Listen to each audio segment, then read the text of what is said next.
Well, it's the 13th of the day of February, the year of the Lord 2023. Good evening from wherever you're watching us in Nairobi, Kenya, and around the world. This is KBC Prime Edition. You're all in time for this live broadcast, and it begins right now.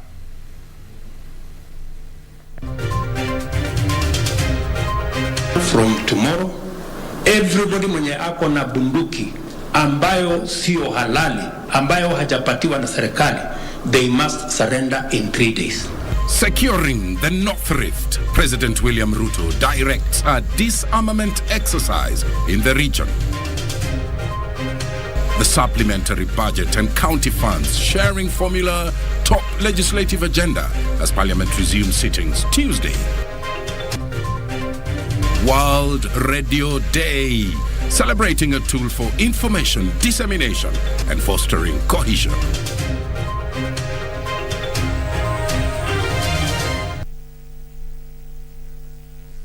Thank you all for joining us. My name is Mboya. Our sign language interpreter is Lucy Mwaura. A little later on in this live broadcast, we're delighted to have in studio a live conversation around tomorrow's National Solemn Assembly. The president, you remember, was in Nakuru, and he indicated that tomorrow, sending an invitation to Kenyans to join in a national prayer day at the Nyayo National Stadium. We have our guest, Reverend Edward Ngaira, from the Office of the First Lady, Faith Diplomacy, and he's also accompanied by Apostle Julius Subi from the Exploits Worship Center. We're going to discuss what to expect tomorrow, so you don't want to miss that. Our socials at KBC Channel 1, my Twitter handle at Mboya24. Let us get straight to our top story. Now, the government will conduct a disarmament exercise starting Tuesday, that's tomorrow, to mop up illegal firearms within the North Rift Belt. President William Ruto says that the exercise will be led by the police as well as the military. He made the remarks in Nakuru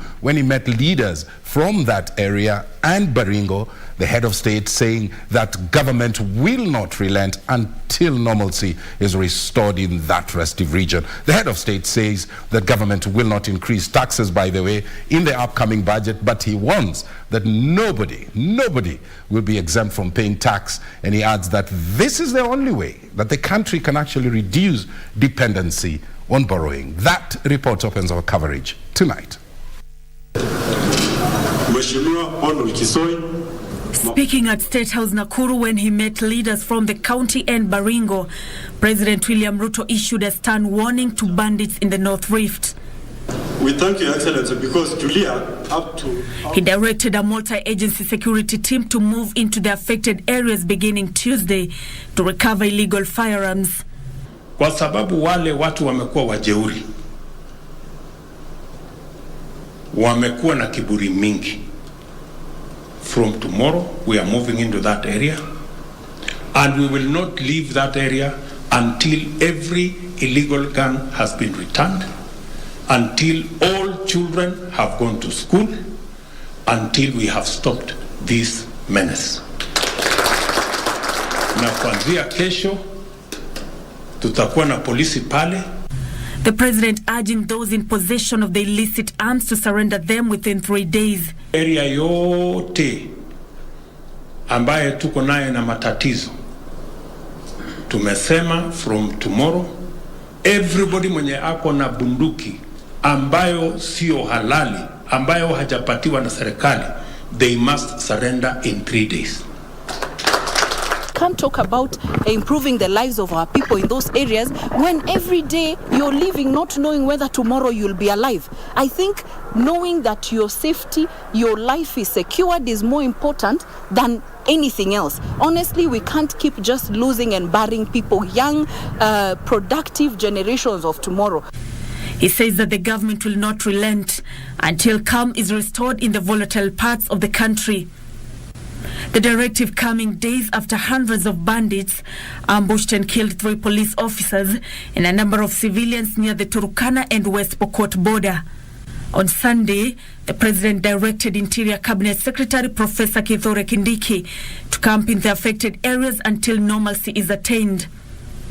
In a statement on Monday, the Interior Cabinet Secretary declared the prevailing situation a national emergency. The CS said painful and decisive measures must be taken immediately. Certain areas within Turkana, West Pokot, Elgeyo Marakwet, Baringo, Laikipia and Samburu have been declared as disturbed and dangerous. According to the Interior Ministry, in the last 6 months, over 100 civilians and 16 police officers have been brutally murdered by bandits in the Northern Rift Valley region of Kenya.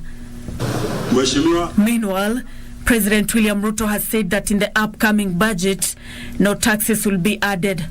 Na mimi nataka niwaambie hivi, serikali ya Kenya hakuna hata tax moja tumeongeza.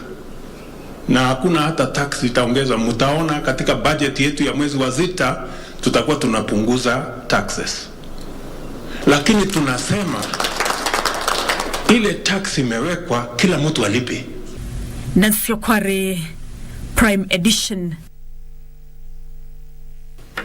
Now, the bicameral parliament is set to resume its sittings on Tuesday afternoon after a long recess with full entry for consideration by the Senate and also the National Assembly. Among the key issues in consideration of supplementary budget that seeks to reduce borrowing by 68 billion shillings and the formation of the office of the Leader of Opposition. The Senate will also be determining the formula, for sharing revenue among counties. Gladys Mungai puts that story into perspective for us. The National Assembly and the Senate are set to embark on the legislative agenda on Tuesday afternoon, following the long Christmas recess. After the approval of the House Business Committee, the two houses will embark on the consideration of key agenda under the second session in the tenure of the 13th Parliament. Given that the Treasury has already submitted the first supplementary budget for Kenya Kwanza administration, departmental committees have been considering the estimates with principal secretaries, with a report of the session expected to be submitted in 2 weeks.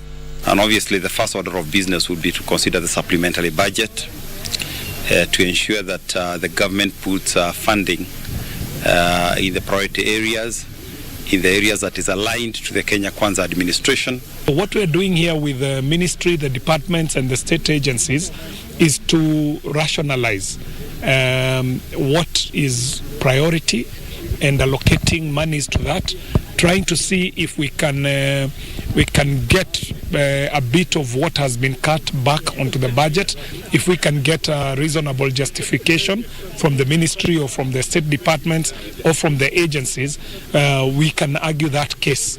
MPs will also consider the budget policy statement for the financial year 2023-2024, as well as the debate on the proposal to establish the office of the official leader of the opposition.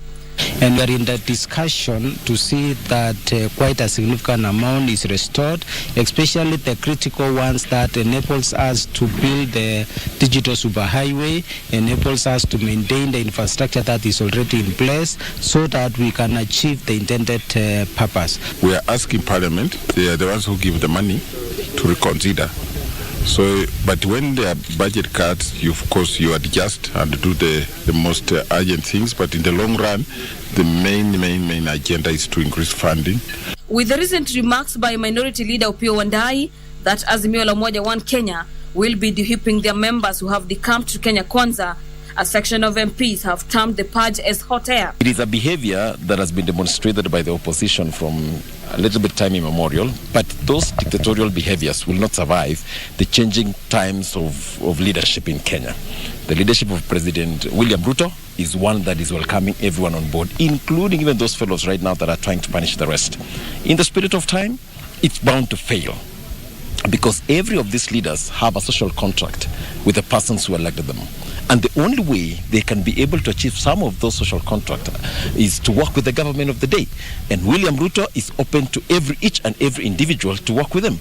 I know there is a lot of all these reactionary things coming from the Azimio side, because basically they've been wanting to cage their leaders as animals.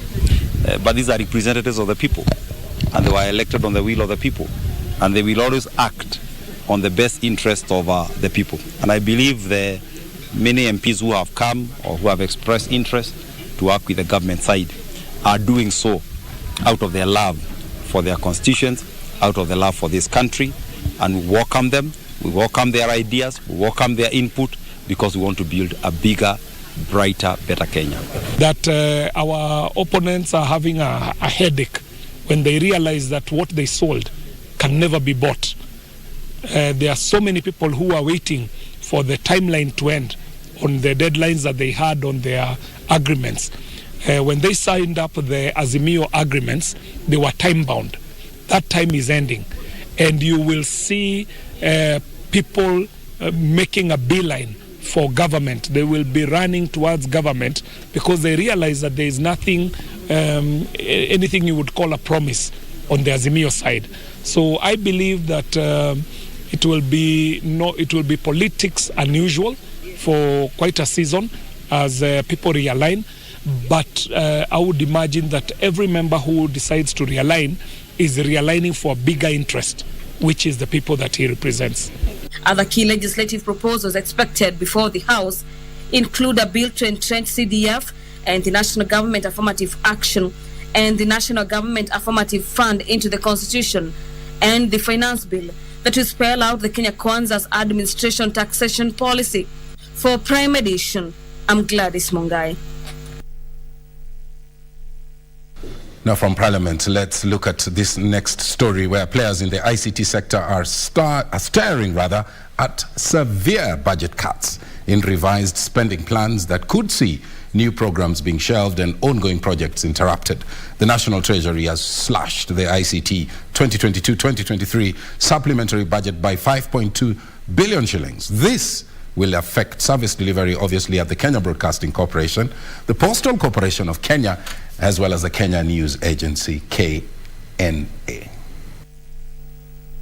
When members of Parliament resume sittings on Tuesday, consideration of the first Kenya Kwanza supplementary budget will be among its agenda.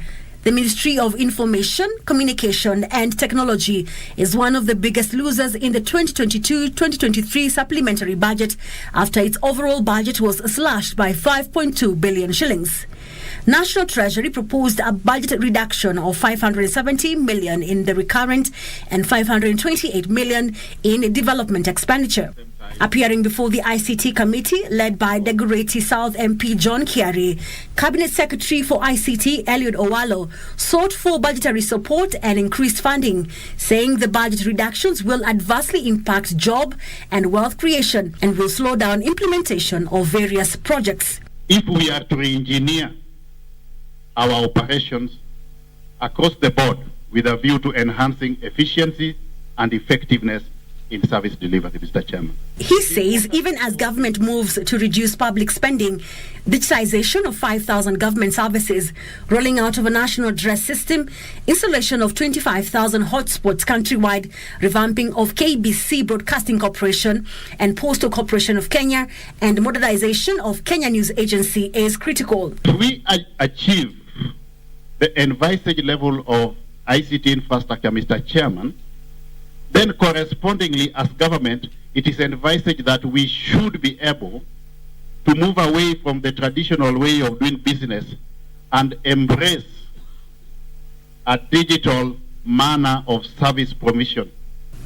In the 2022-2023 supplementary budget, KBC's budget has been slashed by 170.3 million shillings, a move that will weigh down on revamping and digitization of KBC infrastructure and rollout of studio machinery. To generate income, KBC has a huge liability base, and that should be part of the reform agenda. We are focusing on infrastructure, upping our game on studios. Our core business is broadcasting. National Treasury has further proposed a budget cut of 62.5 million shillings at Kenya News Agency. Acquisition and refurbishment of cinema theatre budget has been slashed by 157 million shillings, while Media Council of Kenya budget has been reduced by 27 million shillings. Although the budget cuts is a welcome move, the Ministry of ICT says the current exchequer does not meet the requirements of the ministry, saying there's need for review for the development and recurrent expenditure, and that the enhancement of government advertising agency to the tune of 450 million is a welcome move. Wairi Mujenga for Prime Edition. Now, Kenya Monday joined the globe to commemorate World Radio Day, which is traced back to 1895, when Guglielmo Marconi set up the first transmission on the Isle of Wight. The idea to mark the day was proclaimed in 2011 by UNESCO and adopted by the United Nations General Assembly on the 13th of February 2013 in recognition that radio was a powerful tool to celebrate humanity in all diverse facets and a platform as well for democratic discourse. Media practitioners countrywide took time to celebrate notable strides achieved in the radio industry as the sector joined the world in marking the annual World Radio Day themed Radio and Peace. While officiating the 3-day celebrations that culminated today in Mombasa, the Media Council of Kenya took time to report on the performance of Kenya's media in 2022 as compared to 2019. Television and radio have consistently outperformed other media platforms, while TV and newspaper recorded an increased usage in 2022 from 2019. Radio declined in performance by 6%. The Kenya Broadcasting Corporation received a pat on the back after growing its niche from 3% to 12%, mainly attributed to the World Cup broadcasting rights, ranking second after Citizen Television. Still an improvement because in the year 2021, KBC was the 8th popular, so you have moved up 4 spaces. But around brand popularity in the media, KBC is the second most popular brand, which is a kudos and congratulations. KBC was also ranked as among the 2 most trusted media organizations in the country as Kenyans continue to show concern for fake news, biasness, and poor coverage of important news. On the flip side, media freedom, prompt dissemination of news, diversification, level of professionalism, as well as digital advancement are some of the notable strides that media houses are being celebrated for countrywide. As we celebrate media and the achievements and we appreciate their challenges, know that you operate in a hallowed space. People look up to you for information. Make sure that then you verify that. Otherwise, there will be no difference between you in the media and the peddlers of fake news on social media. Stakeholders emphasize on the need for using radio as a peacekeeping tool, while the players were challenged to embrace technology as an evolving tool for news dissemination. Indeed, there is a rediscovery of radio in the context of new ICTs, particularly in the realization that technology has enhanced rather than replaced radio. Usiangalie kiwanja mabaya ambayo tunaambiwa radio imefanya, kuna mazuri mengi ambayo radio imesaidia. Ndani ya utangazaji wa habari kuwe na ubalozi ndani yake, kuwe na utaifa ndani yake. Angazia masuala ya nchi yako ndio, lakini pia leta uwiano kupitia ile habari ambayo unatoa. I need and I'm hoping that we're going to be able to work together to build on local contact so that we can be able to showcase our talent, and so that we can be able to try and see what it is that we can be able to do together to nurture these young talents that are upcoming. Juni Karisa Mbele from Mombasa County. Of course, we recognize those who were pioneers in the space of radio, including Elizabeth Omolo, the undisputed pioneer of radio on this World's Day. We're going to take a short break, but remember, a little later on, we will be having a live interview in studio. Our topic tonight is the National Solemn Assembly. We have our guest, Reverend Edward Ngaira, Office of the First Lady of Faith Diplomacy, as well as Apostle Julius Subi from Exploits Worship Center right here in Nairobi. Plus, remember, the court also orders the eviction of Aldai Member of Parliament Marianne Keitani from that home in Runda. We will be giving you those details. Stay with us. We'll be back shortly.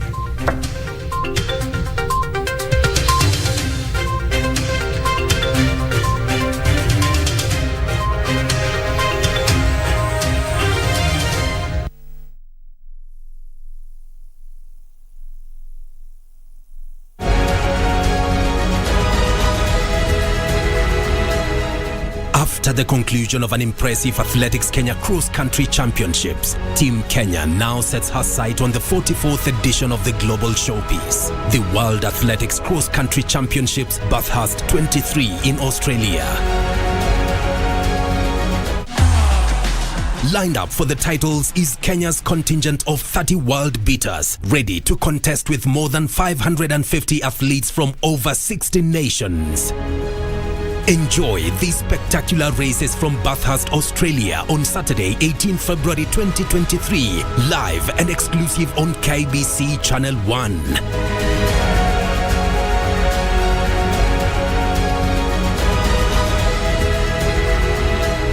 KBC Channel 1, your true sports partner.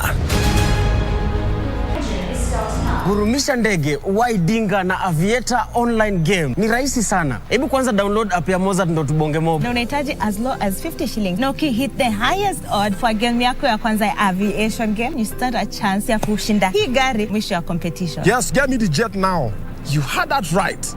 The higher you fly, the higher you win. You can get a brand new car. Top hapo. Niko na passport. Wewe siingia na kuku kwa ndege. Sote ni ndege. Ndio ucheze game ndio ushinde hii gari, uko unabeba kuku hapo. Unasikia? Mtu anacheza aje. Una download Mozart Bet app kwa simu yako. Hapo kuna Aviator Games, kuna Fast Casino. Hapo chini tena utaona Aviator Games. Unacheza hapo. Na ndaitina hawafai kucheza by the way. Aviator. So usiingie na hii kuku kwa hiyo ndege. Kuku nayo siwezi kuacha kwa sababu ni miss fly. Leta hii ndege uingie kwa ndege bwana. Acha kubishana na serikali. Enda ugurumisha ndege ushinde gari. Gurumisha ndege.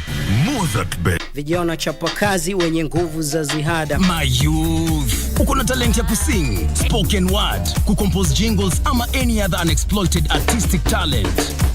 Gava through Ministry of Information, Communication and the Digital Economy na KBC sasa wamekama up na project ya kupromote usanii called Studio Mashinani. Hizi ni studios ziko grassroots and they are fitted with high quality state-of-the-art equipment where you can produce quality audio and video music content for free. What's more, wanaoffer mentorship na talanta yako itakuwa promoted on KBC Channel 1 TV, Y254 na radio stations za KBC. Tembelea Studio Mashinani huko Comarox, Langata, Sauti House Mombasa, Kirwara huko Gatanga, Kitui next to Manyanyoni Chiefs Camp na Kisumu City wako hapo KBC Station. Usilalie talent. This is your chance to commercialize and popularize your talent through Studio Mashinani.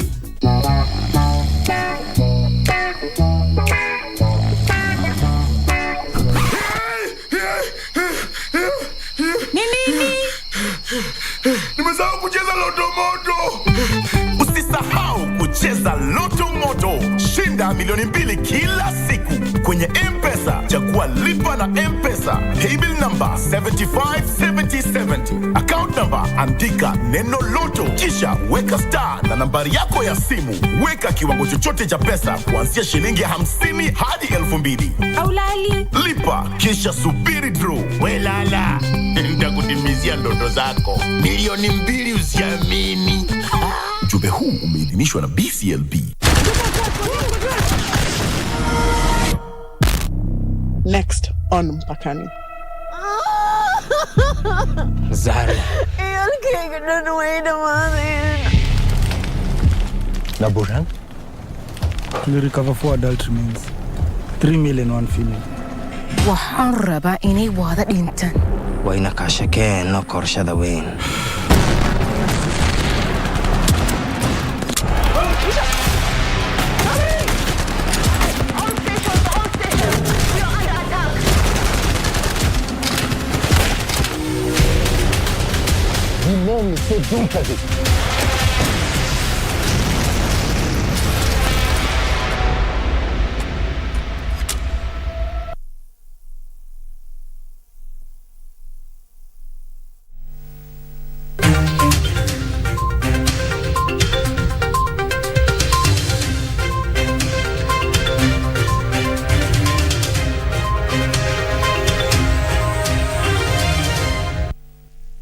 There you are, welcome back. Our socials at KBC Channel 1, my Twitter handle at Mboya24.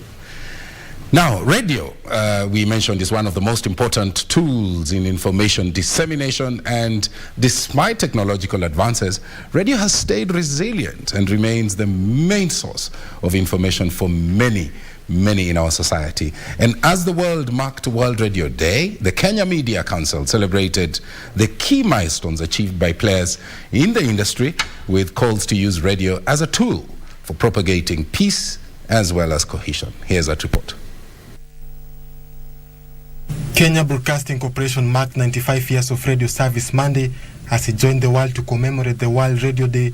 The day traced back to 2012 when United Nations adopted it in realization that radio is a powerful tool galvanizing humanity in all its shared forms for democratic exchanges. Though technology is sweeping through the world, radio remains the most widely consumed medium with its unmatched ability to reach out the widest audience, standing as an avenue for all voices to speak out, be represented and be heard.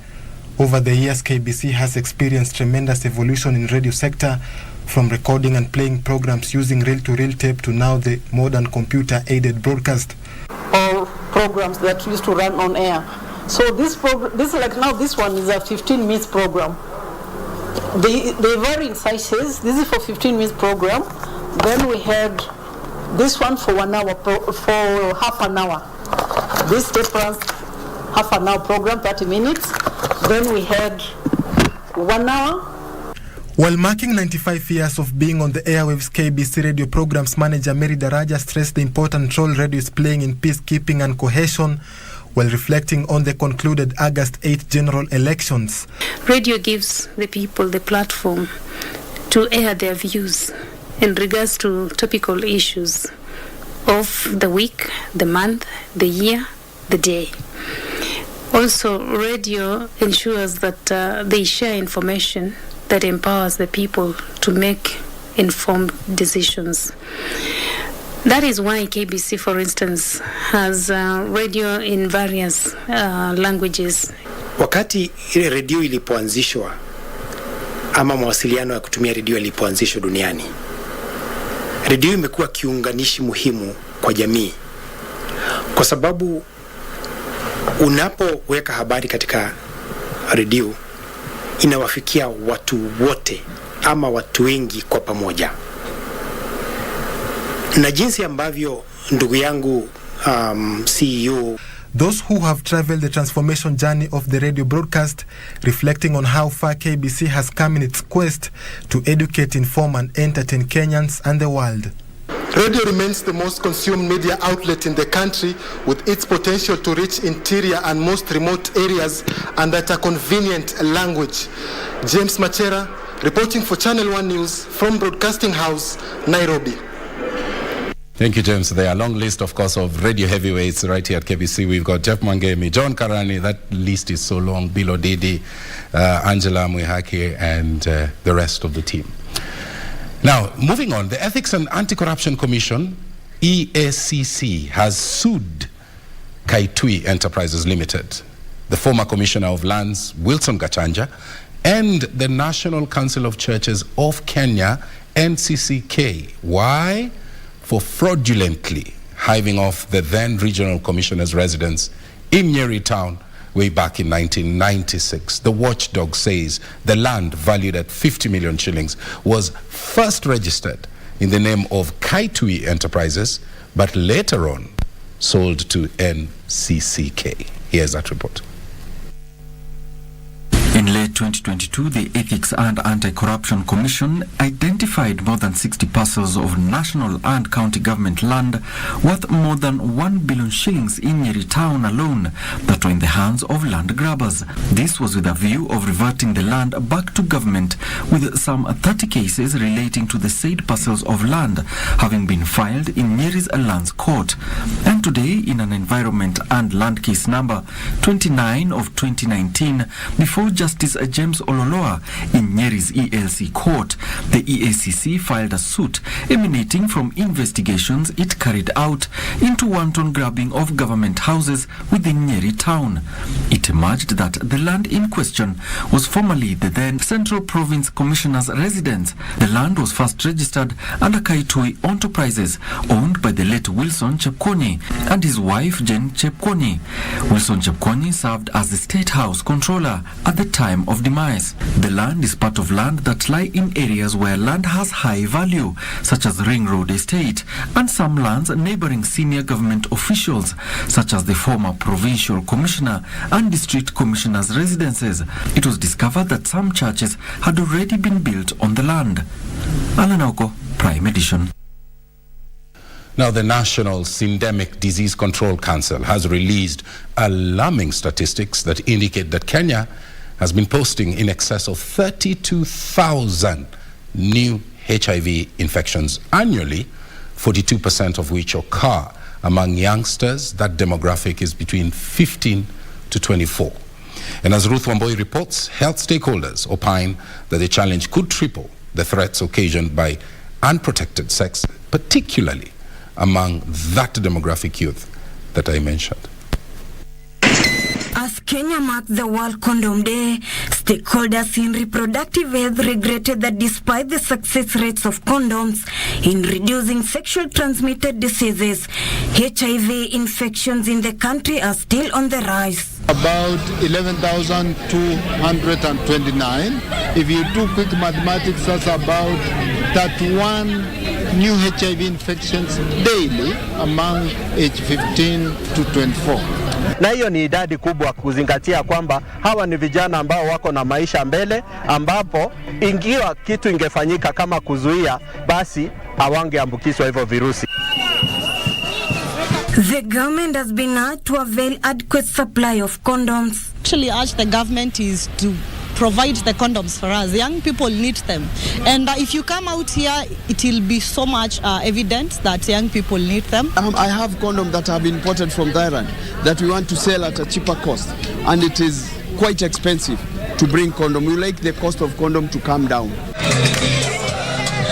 Speaking during the World Condom Day celebrations, stakeholders expressed concern over the high HIV infections among teenagers, with 30 new infections registered in the country daily. Wamaze kutumia CD juu sahi venye nature imekuwa na social life, watu waaminiani, unaona, people are so cheating out there, soko ni chafu. Nda kushauri watu kufikia siku ya kesho wakuwe very responsible because wa practice safe sex. Usikuwe na unwanted pregnancies. Kama mtu hajapangia kitu, then you should just do the necessary. Kimapenzi waaminiki, unapata mtu mmoja na wapenzi wengi.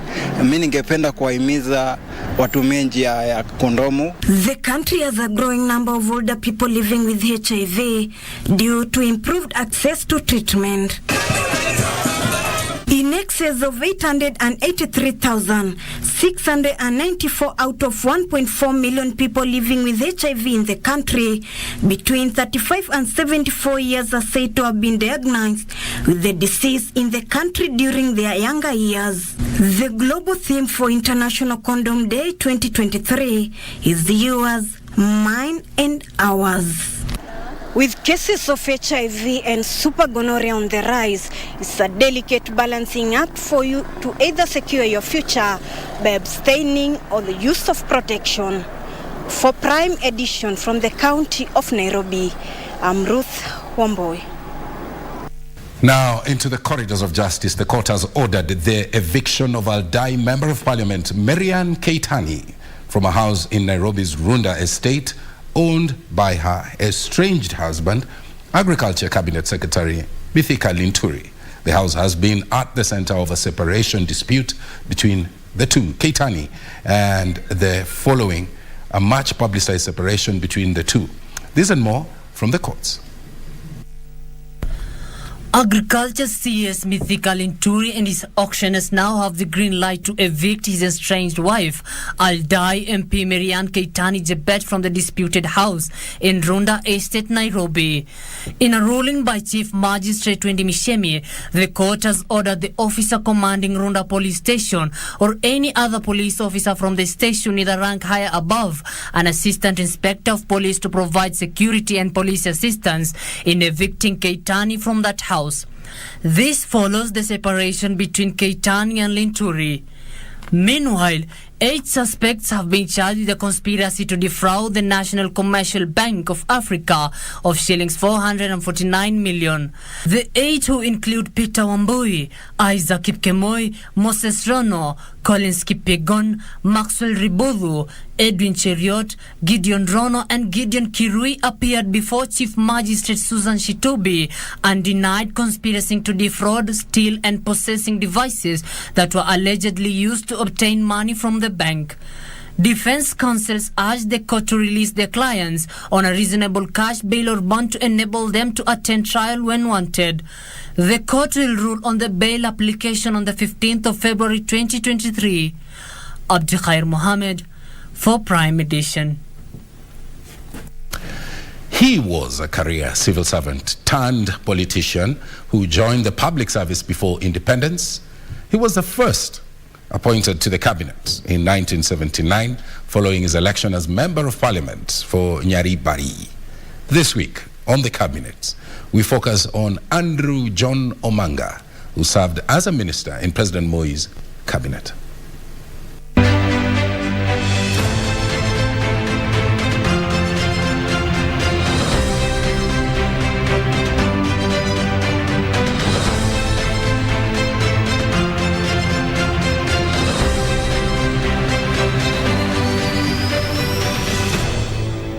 Andrew John Omanga joined the public service in 1961 as an assistant secretary. He was appointed permanent secretary in the Vice President's Office and Ministry of Home Affairs by Mzee Jomo Kenyatta in May 1966, paving way for his political journey. In 1979, he became Member of Parliament for the larger Nyaribari constituency after defeating Lawrence Agini. He was among several new faces in President Moi's first cabinet, a position he landed with the support of Simeon Nyachai, the then influential Chief Secretary, a post equivalent to the current Head of Public Service and Secretary to the Cabinet. Omanga was appointed Minister for Environment and Natural Resources. He was later moved to Industry. He made history in May 1980 when he took leave and Moi exercised his power under the Interpretation and General Provisions Act to temporarily transfer his mandate to Water Development Minister Jonathan Ngeno. Ngeno was named Minister for Tourism and Wildlife in a subsequent reshuffle. The controversial funding of the Kenyatta International Conference Center was one of the highlights of Omanga's tenure. In 1988, Omanga led a group of local MPs against Simeon Nyachai, who was contesting the Nyaribari Chache seat. In what became known as Kibirigo Declaration, the MPs claimed Nyachai, who had left the civil service, was intending to finance competitors in their constituencies. This led to Nyachai being barred from taking part in the general election. In the first multi-party election, Omanga, who remained loyal to KANU, stepped down for Nyachai. In 1993, he was appointed executive chairman of the Kenya National Assurance Corporation. Omanga died in 2004 at the age of 72. Jackie Wambiru, the Cabinet.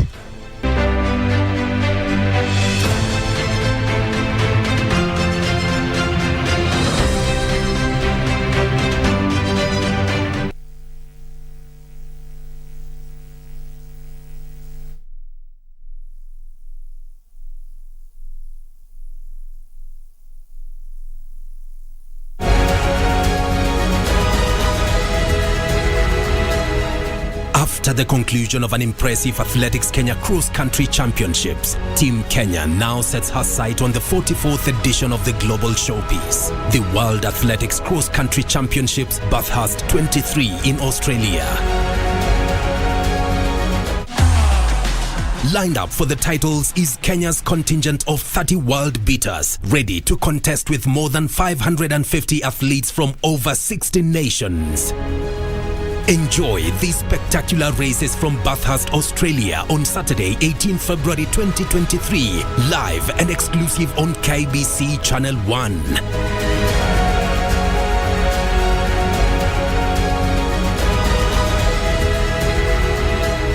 KBC Channel 1, your true sports partner.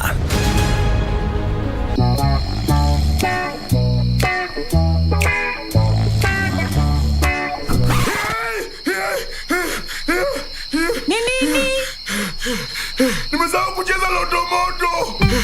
Usisahau kucheza Loto Moto. Shinda milioni 2 kila siku kwenye M-Pesa. Chagua lipa na M-Pesa. Mpesa, paybill number 757070. Account number andika neno loto, kisha weka star na nambari yako ya simu. Weka kiwango chochote cha pesa kuanzia shilingi 50 hadi 2000. Aulali. Lipa kisha subiri draw. Welala, nitakutimizia ndoto zako. Milioni 2 usiamini. Ujumbe huu umeidhinishwa na BCLB.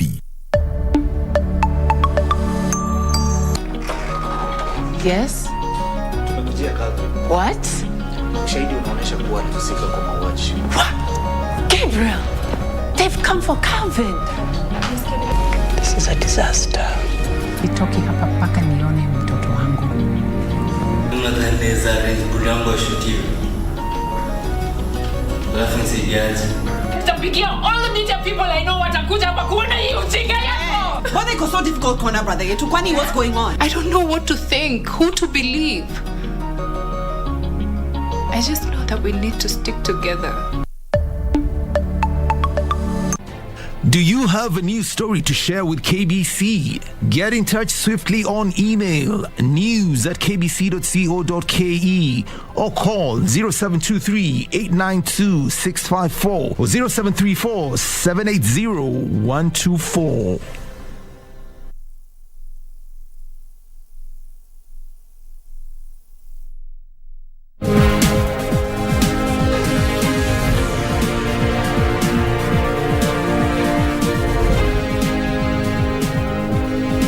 Welcome to the day's business. I'm sitting in for Betty Kiptum. The Water Resource Authority will start assessing boreholes and wells around the country for compliance due to fears of groundwater depletion over unregulated drilling. The authority's chairperson, Kuntai Kul, says water projects without proper certification and authorization will be closed down, and a technical advisory committee be set up to chart a system of assessment where non-abiding contractors will be penalized.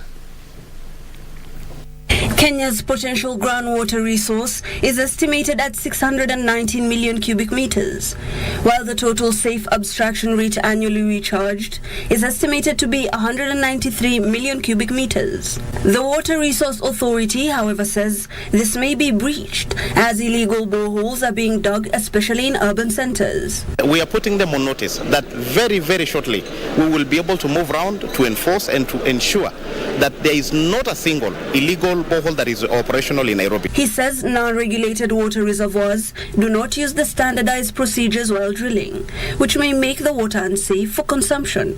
We want to have full data for our underground water aquifers. We want to do all this for sustainability so that we don't sink so many boreholes until we deplete the underground water aquifers completely. Because then what will they be doing? Maybe in the next 20 years, if we don't regulate this, the drillers of this country will have no work. The Water Resource Authority plans to shut such water reservoirs, with the exercise slated to start in Nairobi County. We understand the situation in the country. We understand that there is a lot of demand for water. That we appreciate and we understand. But we want Kenyans to follow due process. We want Kenyans to follow due process. We will help them in trying to regulate. We will give them the data for the underground water aquifers, because we don't just want to be satisfied for a day and ban the granary. That is actually what we are saying. And we will move with speed and ensure that things are done the right way. He says the drought situation is depleting the groundwater potential. We are looking at e-permitting as one of the way to reduce the time and the bureaucracy. And going forward, that is an issue that we are really taking into consideration. We have received a complaint and we are going to act upon that. All drillers are required to have up-to-date documentation. Hibak Said for Prime Edition. Now, the shilling continued its weakening streak today by hitting a low of 125 shillings and 39 cents to the dollar in the mid-morning trading, down from 125 shillings to 30 cents on Friday. Mentoria Consulting chief economist Ken Gishinga attributes the depreciating shilling to increased local demand for the dollar by importers as well as manufacturers, and also investor flight from the United States. A strong dollar since last year has seen currencies around the globe hit record lows, and the Kenyan shilling has not been spared. A week ago, the local unit weakened to an all-time low of 125 shillings and 77 cents to the dollar, driven by increased appetite for the greenback from importers and manufacturers. According to the weekly CBK report, the shilling has been on a weakening streak. Traders quoted the dollar at 125 shillings and 39 cents buying and 125 shillings and 17 cents selling during the mid-morning trade. The dollar has been strengthening because of interest rates in the US, which makes a lot of investors take money to the US, which leads to a capital flight. Gichinga believes this has been fueled by lucrative investment opportunities in the United States and other factors, as he explains. If they continue to persist, then it's likely the Fed will maintain high interest rates and the dollar will remain strengthening.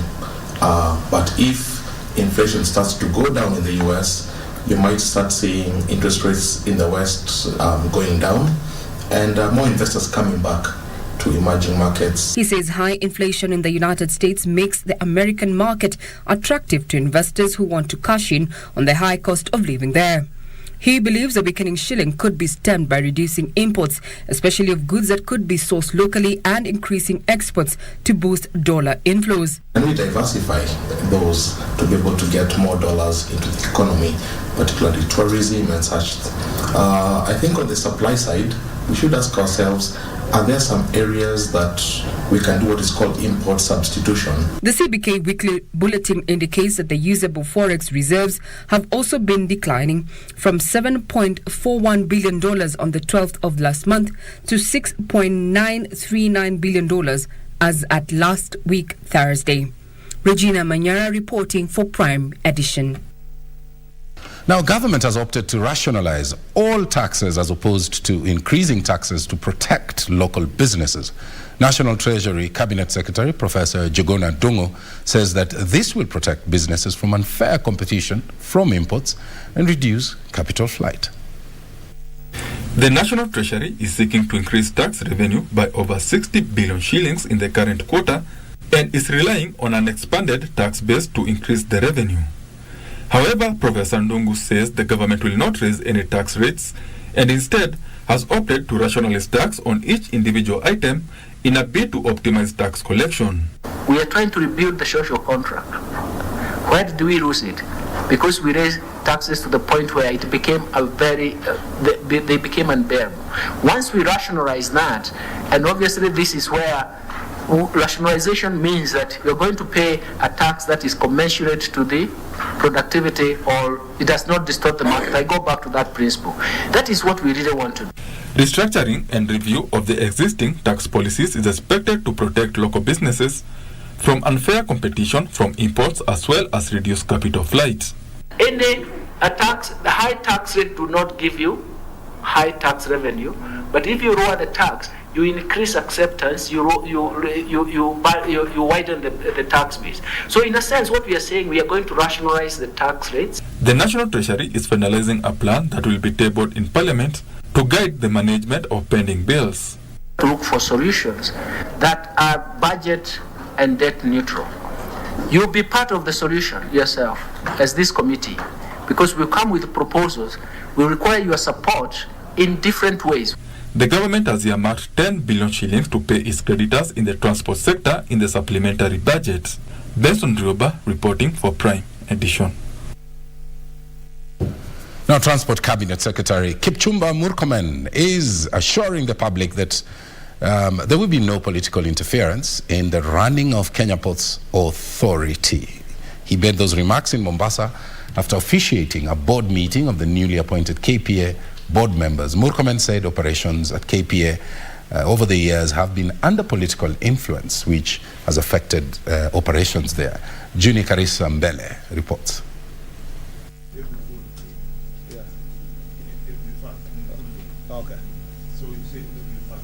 Yes. In another 1 week, you should have gelled together, understood what's going on within the port or the various ports, okay, on the authority itself. And again, you will have known each other. You will have also constituted your committees. In another 1 week, you should start the 1 or so weeks. You continue the process from where your previous board left it. And so I have no doubt in my mind that before 1st of April, we will have a new MD. All those online stories and propaganda and all that. The good thing is that I am used to it, so there is absolutely no issue. I have absolutely no issue. The board will do its part. They will submit names to us. I will have a responsibility to play at that particular time when it comes. We'll do our best and to ensure that all what you've set for us and His Excellency, to make sure that this sport becomes one of the best, that will make sure we achieve that. The business is doing well. We have come out of all the challenges that we had before. About 18 months ago, we were having waiters, vessels waiting for 3 weeks. But I'm glad to continue reporting now. We are down to 2.5 days. So the turnaround in this is the thing in this business.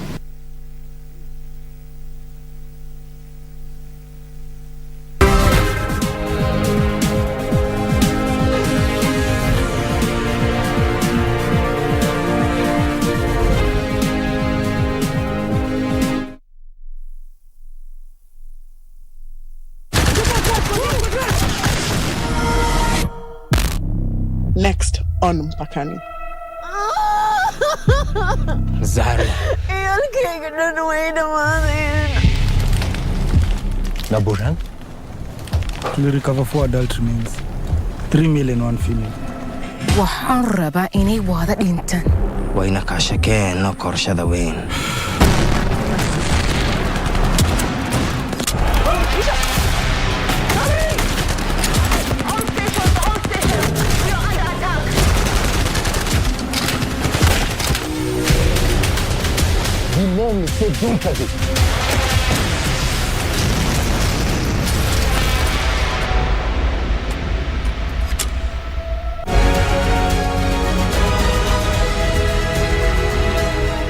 After the conclusion of an impressive Athletics Kenya Cross Country Championships, Team Kenya now sets her sight on the 44th edition of the global showpiece, the World Athletics Cross Country Championships Bathurst 23 in Australia.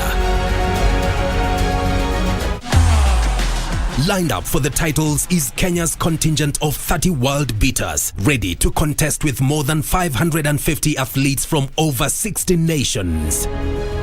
Enjoy these spectacular races from Bathurst, Australia on Saturday, 18 February 2023, live and exclusive on KBC Channel 1.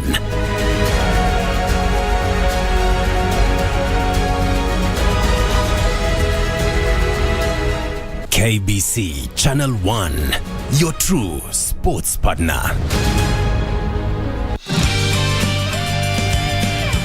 You have plenty of admirers who like you. So why choose me to do this? There are some things that are secret. Harvey! Harvey! I can go home by myself. Are you sure? Can you even drive now the way you are? Please go. It's raining today. You want to have a hot pot? Okay, sure, but can you promise me one thing first? What did you say? Jeez, bro, can you stop messing around?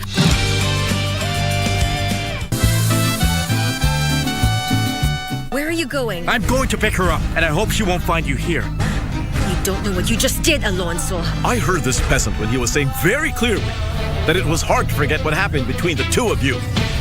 Nothing happened or nothing will ever happen that becomes a relationship between a laborer and the owner of the ranch. How do you feel now? I'm fine. Why? Oh, well, that's because Malena came home late last night, and I thought that she went to the drugstore to buy some medicine for you, but she didn't. That's what I thought. And what are you going to do? Tell me, are you going to kill Martians all day long? I'm going back to Boston, Amparo. I already got very tired of going after you and begging you. But it's not my fault that your boyfriend would be too nice to me. Enjoy a selection of the best. Regina Ray and Tingazi. Bado hujamwambia unamlike. Umerealize hajamwachilia mkono kutoka nikuje hapa. Love blossoms in Mexico with the trio sisters in Las Bandidas. I beg you, please don't go. I want you to be the happiest man in the world with a woman who appreciates and respects you. An array of music rave. Make me lie when I don't want to. Blues. You are my everything. local gems. And we sit to chat with Adhiambo. I can't even tell whether you're looking at me, seeing me. With the Louis Vuitton. Classic comedy. Makono too. Say that again. Enjoy the Divas programming this February only on KBC Channel 1. Kenya's watching.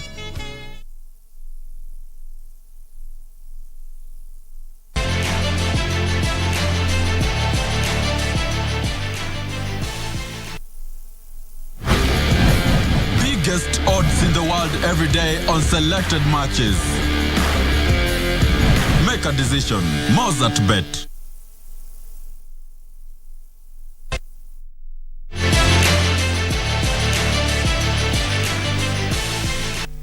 It's now time to get sporty, and our very own Karen Kibet, fondly, by the way, referred to as Marakwet Express, wearing a king-size smile to give us the latest in the world of sports. Karen. Thank you very much, Tom Mboya, for keeping us up to speed with the latest in the country and beyond the borders.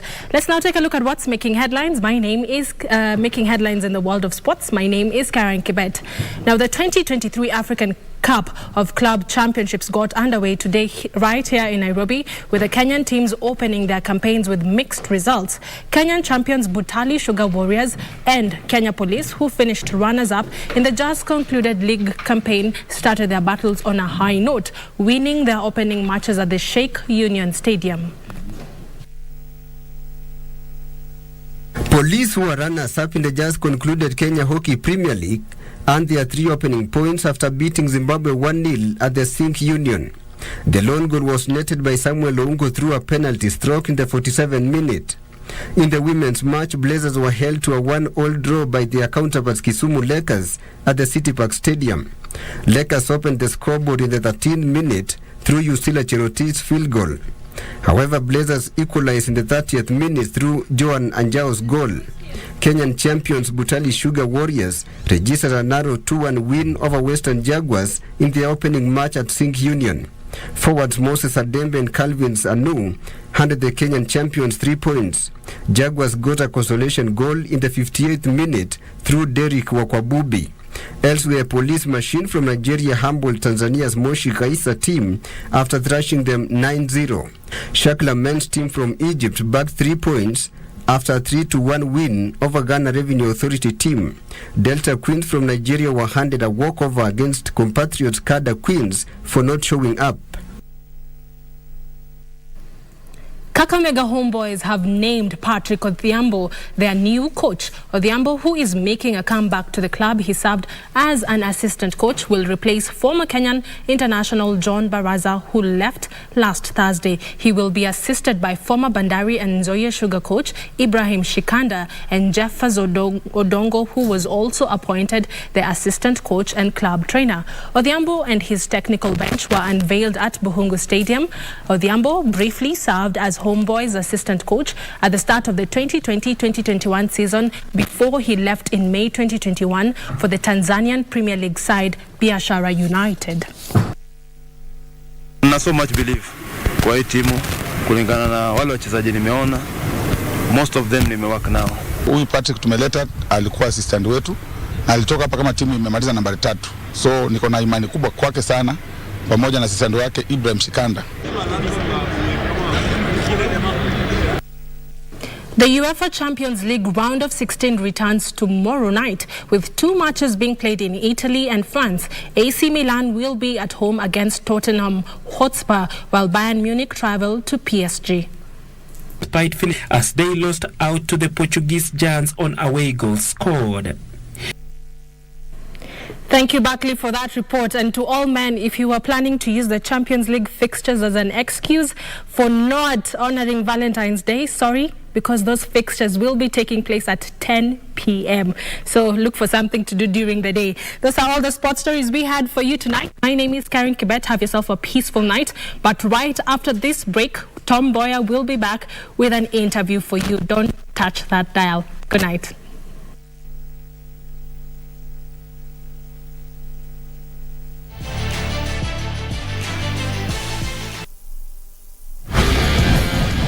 biggest odds in the world every day on selected matches.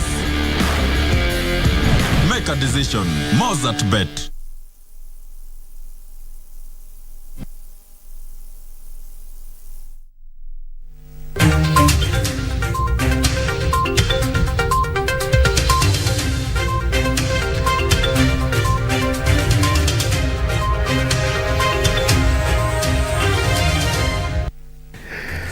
All right, we had promised you that we will be having our guests, Reverend Edward Gaira from the Office of the First Lady, Faith Diplomacy, and Apostle Julius Subi, yes, from the Exploits Worship Center here in the capital city of Nairobi, Kenya. Thank you, gentlemen, really for honoring our invitation. Thank you. And just before we came back on air, you said something very profound. Something about working on the inside and... Oh, Jesus on the inside. And? Working on the outside. Wow. You liked it? No, I kind of like it. Just the same way I like the faith diplomacy. Yes. And I just want you to, open this conversation by telling us, what does that mean, faith diplomacy? Yeah, thank you so much, Mr. Mboya, for allowing us to come here and having this conversation. As you have introduced us, and it's on the screen, that I come from the Office of the First Lady, and this presidency is a different kind of presidency that unashamedly acknowledges God. And this is central to this presidency. And so we believe that this government has been raised up by God, put in place by God, and is a result of many prayers of so many people. And so for me, directly working for the Office of the First Lady, our First Lady, Madam Rachel Ruto, she is a Christian and she is not apologetic about it. She is a prayerful person. In fact, we say a prayer warrior. She is unapologetic about it.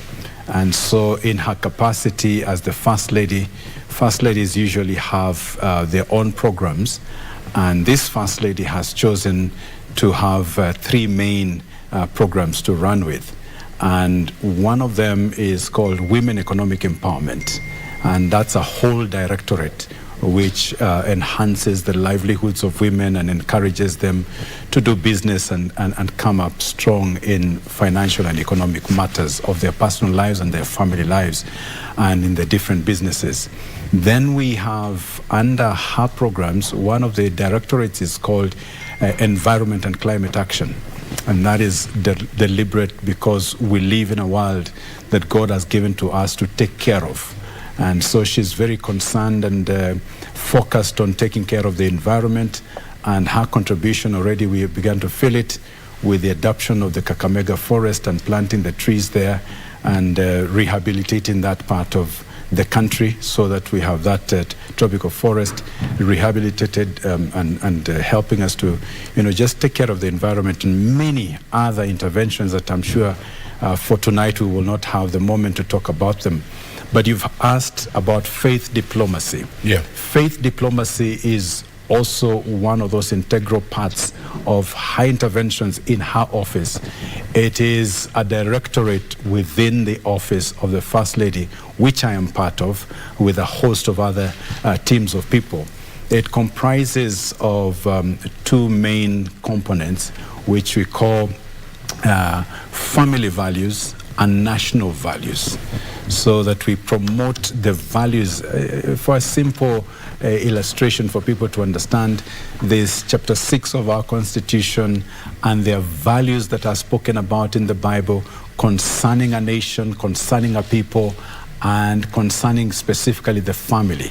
And part of that would be, the things that we teach from Holy Scripture that enhances moral aptitude and uprightness, but more importantly, the spiritual interventions that allow us to connect with the divine. And in the areas of prayer, which forms a large part of our conversation today, our First Lady is very strong in the areas of prayer. And so we deliberately pray.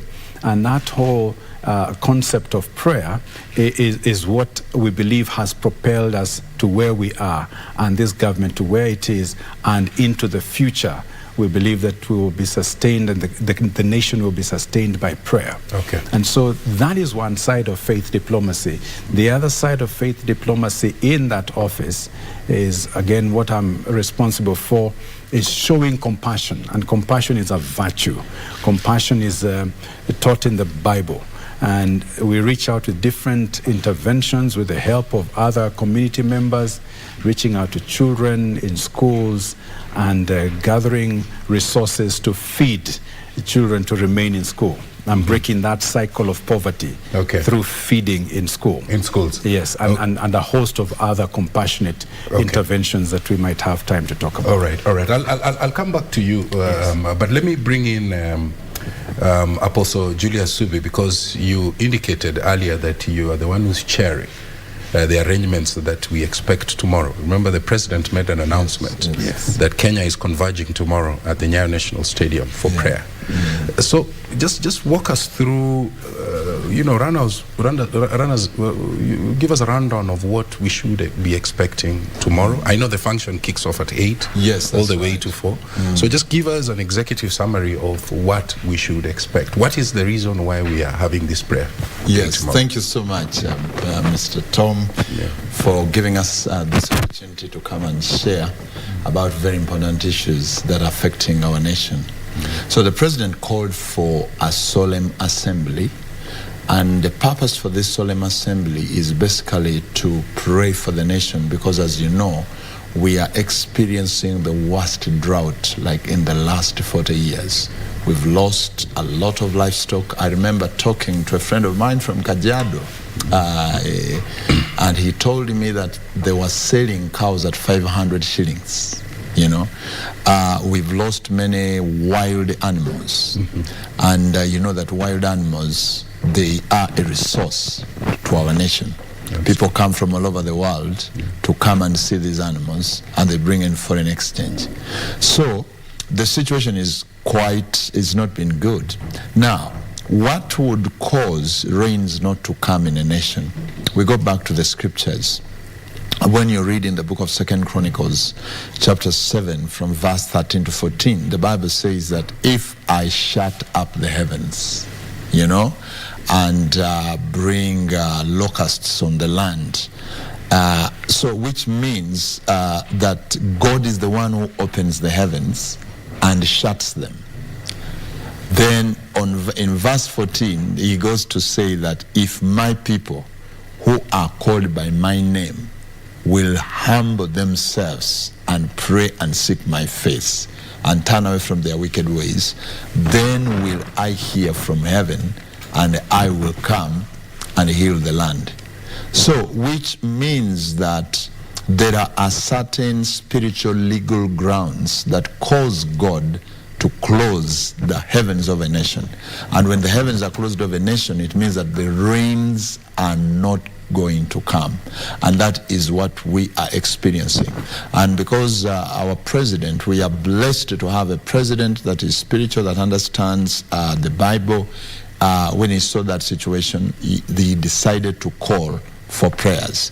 So we are meeting at Nyayo Stadium from tomorrow at 8 a.m. to 4 to deal with those spiritual legal grounds that cause the heavens to be closed. I can mention, there are basically 5 major things according to the scripture, and one of that is... Before you give me the 5 major ones, the function tomorrow, is it open to all faiths?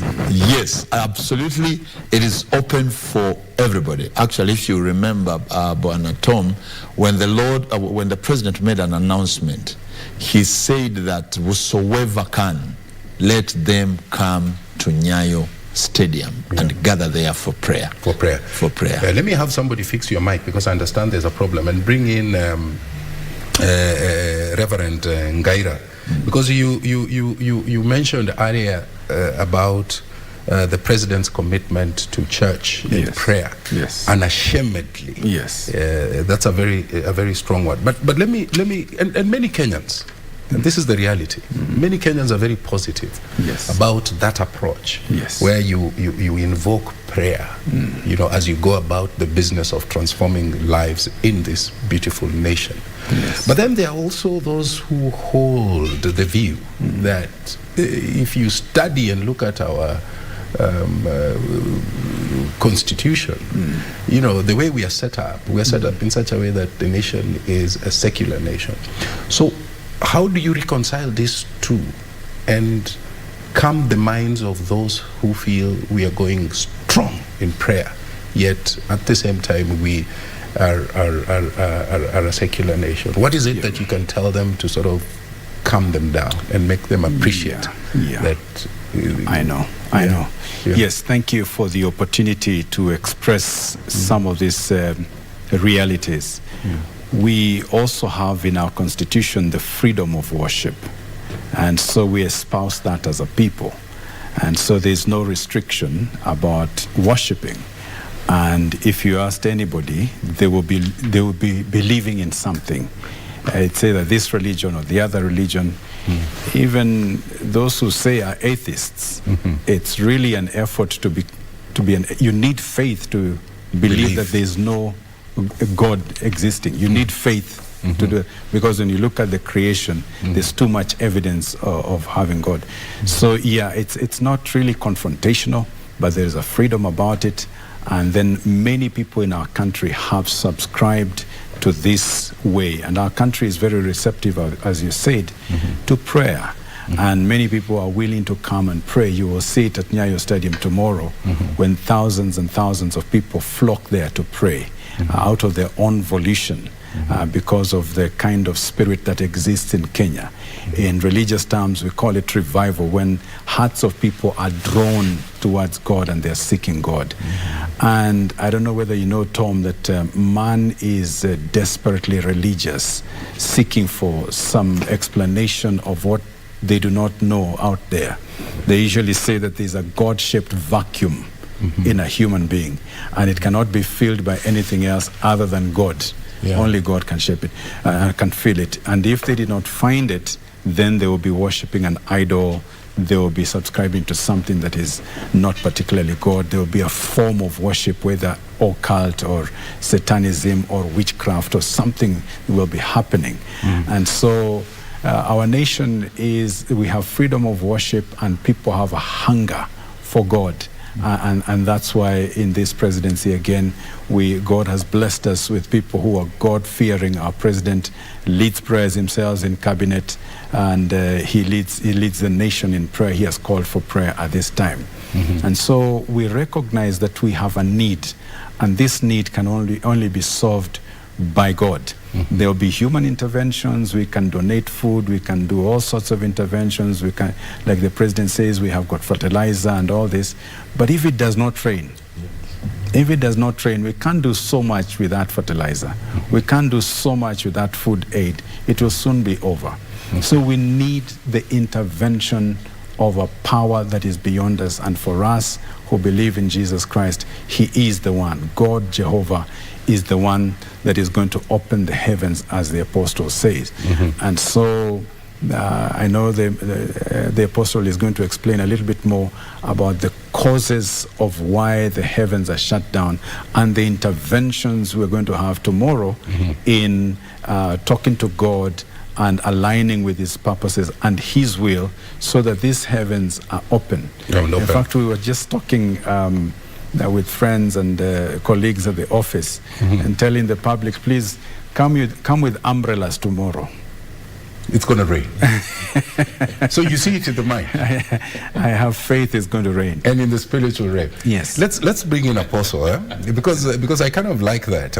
And while you're expounding on the earlier point that you're making, you can also just touch on a few examples in the Bible, some verses, where prayers worked in the middle of calamities, so that we understand what lessons that we can draw from there. Even a viewer who's watching, can say, aha, now that is the reason why I'm going there tomorrow. Yeah, so thank you. We serve a supernatural God that does miracles. And as I was saying, that there are always legal grounds that, God has given us conditions. If you follow this way, you will be blessed.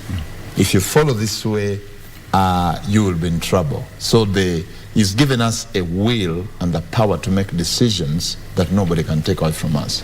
So when you read in the scriptures, especially in the book of 1 Kings chapter 17, you realize that there was the level of sin and the iniquity in the days of Elijah and Ahab was so much, that God declared the judgment over the nation of Israel, and it did not rain for 3.5 years.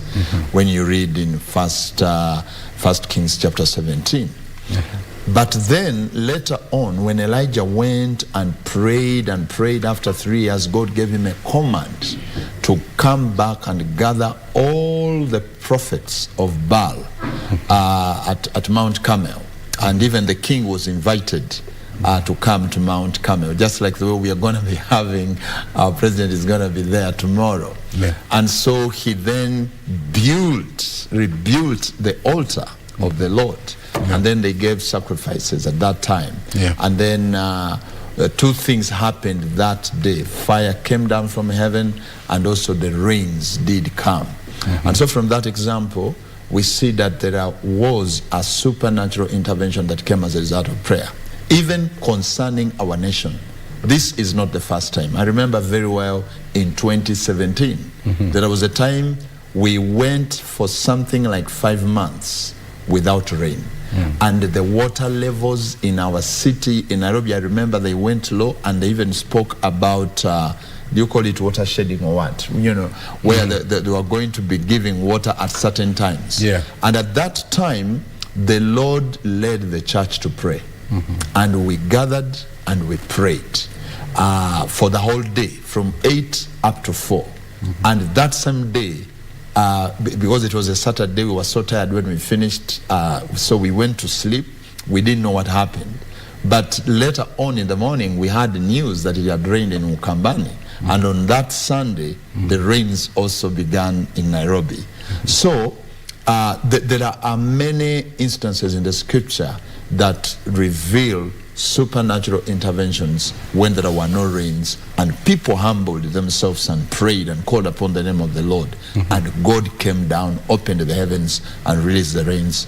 And so we are believing God, just like Reverend Ngaira said, that tomorrow, we are going to see the God who answering our prayers. Answering our prayers. Reverend, do you remember when we were off air, I talked to you about a friend of mine who sat on the board of a commission that deals 100% with science. And he's an octogenarian. And one day he tells me that, you know what, Tom? I've spent a lot of my life working on science. And we have never answered the question around the Big Bang Theory.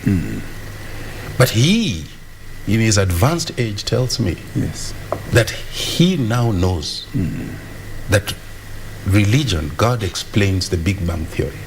That God said, let there be. And there was. But I'm giving that background because I want to ask. There are few people who hold on and they are heavily invested in science. And they're saying, fine, this is a complex environmental issue which requires a framework, a roadmap, a strategic plan on how to resolve it, in addition to the prayers. And I'm wondering, even as we conclude, this interactive session, what is it that you can tell those people who are trying to wrap themselves around, fine, prayer is great, but this still remains an issue which has to have convergence of minds around. There has to be some strategic planning going forward. What do you tell those people, even as perhaps they are planning to come for the prayer tomorrow? Yes, I would emphatically say that there is no controversy. For those that are planning, please keep planning. For those that are formulating strategies, we are 100% with you. In fact, we pray that your strategies will bear fruit, because we need everybody and everything on board. So if there's anything positive that is happening in the science world, in the planning committees and offices that have got strategies, putting strategies in place, that is very welcome. Okay. And now this is the spiritual intervention. The world that is not tangible, you can't see it by this natural eye, you can't touch it by this physical hands and fingers, but it is just as real. It is real because we see results over and over again. And the nation is going to see that when we align ourselves, and we call it solemn assembly. The president has called for a solemn assembly. Something solemn is very serious. There's a lot of repentance and coming back to yourself and asking the questions, where did we go wrong? So that the God who created this universe will look at us with mercy, because we are seeking to please him. And I don't like using the word to appease him, but to align ourselves with his will and his purposes. So the other thing they usually keep saying that, medical doctors, for example, as a final comment, they perform miracles every day. And we embrace medical science because what they do really is great for humanity. And we need to acknowledge that as God-given knowledge and God-given intervention, as much as we believe in the miraculous happenings, the supernatural that you cannot explain with your natural mind. Yes. You know what? This is an important one. Yes. And we can't exhaust it within the time frame that was allocated for me. But I want to thank you. Thank you. Most sincerely from the bottom of my heart for finding time to come and be with us. Reverend Edwin Gaira from the Office of the First Lady, Faith Diplomacy, Apostle Julius Subi from Exploits Worship Center. Thank you to the both of you for those deep insights you have shared with us tonight. And we hope we can extend an invitation so that you come again, so that we can talk more around this. Thank you so much. And we hope to see you there. Oh yes, I hope to to be there. You got me on that one. But thank you all, gentlemen. Well, that's all we had time for. I want to thank you most sincerely on behalf of our dedicated Prime Edition team. This has been KBC Prime Edition, coming to you from Broadcasting House right here in the capital city of Nairobi, Kenya. Good night. God bless you.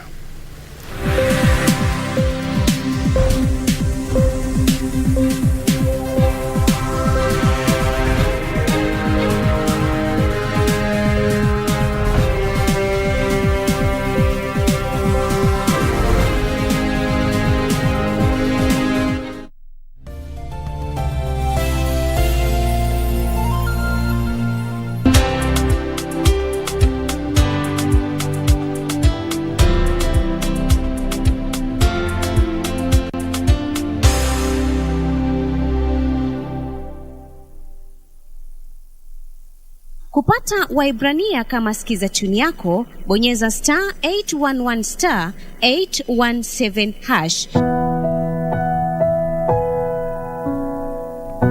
Yesu Kristo ni yule yule, jana, leo na hata milele. Wahibrania 13:8. Kupata Waibrania, bonyeza *811 *817#. *811 *817#. Enjoy a selection of the best. Regina Ray and Tingazi. Bado hujamwambia unamlike. Umerealiza jamwachilia mkono kutoka nikuja hapa. Love blossoms in Mexico with the Trier sisters in Las Bandidas. I beg you, please don't go. I want you to be the happiest man in the world with a woman who appreciates and respects you. An array of music rave. Make me lie when I don't want to. Blues. You are my everything. Two local gems. And we sit to chat with the Diambo. I can't even tell whether you're looking at me. With the Louis Vuitton. Classic comedy. Makono too. Say that again. Enjoy the Divas programming this February only on KBC Channel 1. Kenya's watching.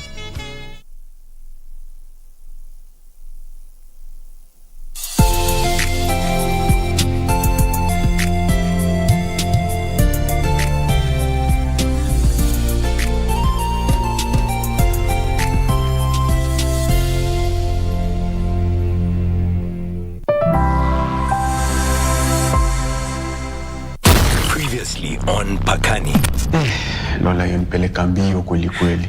Mtaenda kamili? Next month. Kumeenda Jumeza? Hapana. Daktari amesema ni kwa salamu. Kuna vitu vingine zaidi vile mnaweza pigania kuliko hivi. Vitu vingine gani? Kuna mengi zaidi. Viko vingi zaidi. Nifuateni. Mimi sasa nafikiria vile naweza get leave. Songa na tena. Atakusort. Kuna venye come through. Tena sana. Sasa ukimuonyesha Musa haya mambo unafikiri nini itafanyika? Sasa mahali huyo. Wewe kwanza unafanya kazi hatari sana. Mimi sitaki Musa aingilie haya mambo. The decision has already been made. The F5 jets will be airborne in 10 minutes. Buda, tuko na mgala wako hapa. Who the hell are you? Abdalla, tafadhali nisaidie. Mayuna. Usiniumize tafadhali, mimi ni mwalimu tu.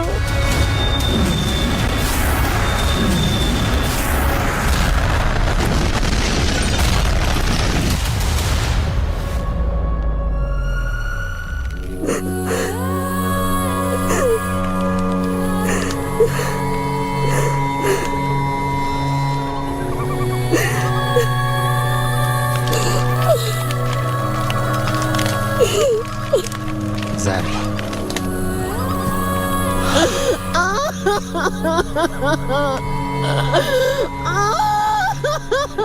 Zari. You're kicking it away to Zari. Mboya. You're kicking it away to mother. Tuwezi kama kuna hatari. Wenaba kuno Zari.